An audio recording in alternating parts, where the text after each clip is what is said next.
Hey, friends out there, this is Thursday, February 2nd, 2023, and it is just about 5:40 in the morning here in Northern California. And as usual, I'll talk about a few things today. I hope everybody's doing as well as they can in a crazy ass world run by maniacal, money loving madmen bent on misery for the masses. Well,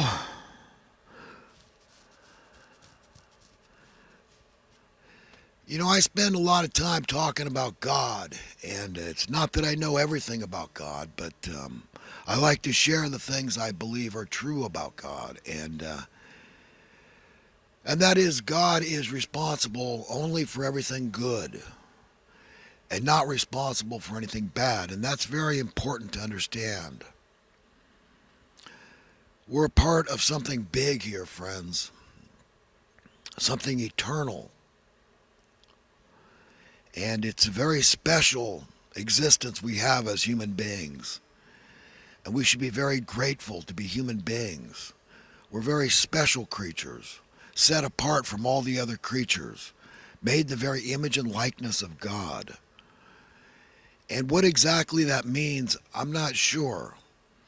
It makes me think of the Wizard of Oz and the curtain being pulled back and exposing this wizard being just this frail old man. But it's not exactly like that. When you contemplate this almighty creator God, and then you think about the universe that we live in, and then you think about the micro level of intricacy that is built into things. It's just, mind blowing to say the least. And it's really neat, it really is. It's really expands the mind when you think about it. You think about how our bodies are made, how special and how unique, how individual we all are. It's really neat. And it's really important that we know a little about this thing we call love. It's an emotion, right? But it's a very neat emotion. It's really cool. It's the emotion that makes us appreciate something that's cute, something that's beautiful, and something that feels good in our heart, an invisible place, in our mind, an invisible place. And you can't put a price on it, like the soul. What price could you possibly put on your soul? And it's really sad when you see people that don't value their conscience. They don't value these things, and it's really, really very sad because they live their lives like brute beasts when they should be living them like kings and queens, children of the Most High Creator God, with this virtually unlimited potential to understand, to expand their minds. And understanding how beloved we are, how precious we are to God is very important. And it's not the kind of thing you could keep to yourself. It's the kind of thing you've got to share with people because a lot of people don't seem to understand that. The way they're brought up, their parents perhaps didn't teach them. Their friends didn't teach them. Their peers didn't teach them. Their teachers didn't teach them. Nobody taught them that they were beloved beyond all ability to comprehend. And it transcends all human love that we can give one another, appreciation for each other. Because this Creator God Almighty literally owns us. Nobody else owns us. This Creator God Almighty can and wants very much to give us a better life in a perfect world. that we should understand that this is what we are striving for, that it's to get better and better and better and better. And it's not only the journey of 1,000 miles that starts with the first step, but it is an eternal journey. And we, of course, should want to live forever, not just for this little wisp in time, so to speak, that we're here with our physical bodies, because our bodies really account for very little. We are no more our bodies than we are our cars.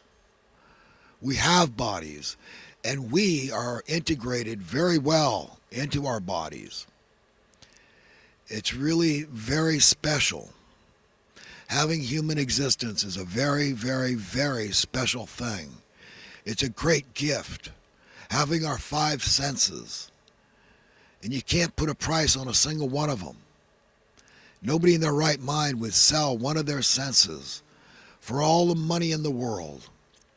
And you certainly wouldn't sell or even compromise your soul for all the money in the world. And this world tends to beat people down and tries to tell them that, hey, you're just another warm body. And the earth would be better off without you. Because of your carbon footprint, you're wrecking the planet. And to know that the Creator God that owns us, this loving set of parents, the Creator God being male and female, just like stated in the first chapter of the Bible, we created them in our image and in our likeness, male and female. They created us. That is the nature and character of the Creator God Almighty, and it makes perfect sense. And the first commandment, go forth, be fruitful and multiply, is a beautiful thing. We've done it, and we continue to do it. And when the earth is populated to God's satisfaction, it's just one more miracle for God to pull the fertility plug and say, hey, that's enough. But until that time, we are to keep going and fulfilling that commandment to go forth, be fruitful and multiply. So it's a beautiful thing, very beautiful. God shared with us, and we are to share with others. God is a very giving God, very generous God. And all good things come from above. Every good character, quality, and attribute, we have to remember, came from above. Everything good that we could ever share with others came from above. And we need to share. We need to share the good news. The good news is that our reality is not controlled by these aforementioned madmen, these money-loving madmen, but ultimately God will control our reality. And if you tune into God's wavelength, which is not difficult, it's not a mystery, it's not hidden from us. Anybody can do it through prayer. You're asking for something good when you say, God, enlighten me. Show me the difference between true reality and this fictitious, made-up, BS reality that's been foisted on us from birth. And it is a huge departure from what we're experiencing on Earth. The reality that we're experiencing, so-called reality, is handed to us by these madmen. And they're manipulating us every which way they possibly can to control us.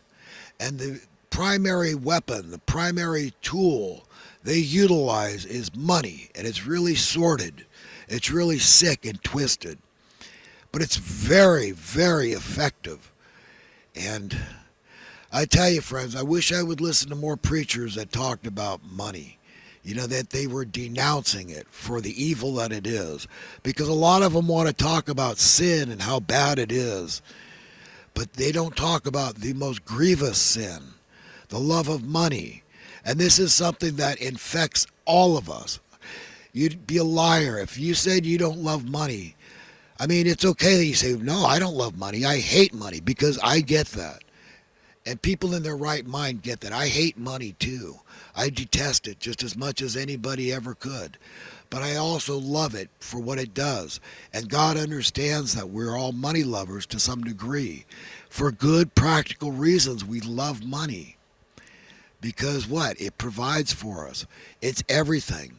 Like King Solomon said, who to this day you can Google who was the wisest man that ever lived, and King Solomon will come up. And he said that money is the answer for everything. And we know that's true. So, of course, we love money for very practical, common sense, down to earth reasons. We need it. We need it for everything. We need it for the food that we consume to continue to exist, for everything, for our energy needs, for our housing needs, for potable water. But really, when you think about it, who provided all those things? God provided those things. They belong to God. All glory belongs to God. All gratitude belongs to God. It doesn't belong to those that give you a paycheck or give you something else of value, that give you any one of those essential human needs we all need. No. It's only God to be glorified and praised and thanked for the goodness that resides in other people's hearts and minds, that do good things, that serve God properly, that are his friend. And that's a very important thing to understand, is that the relationship that the Creator God Almighty wants with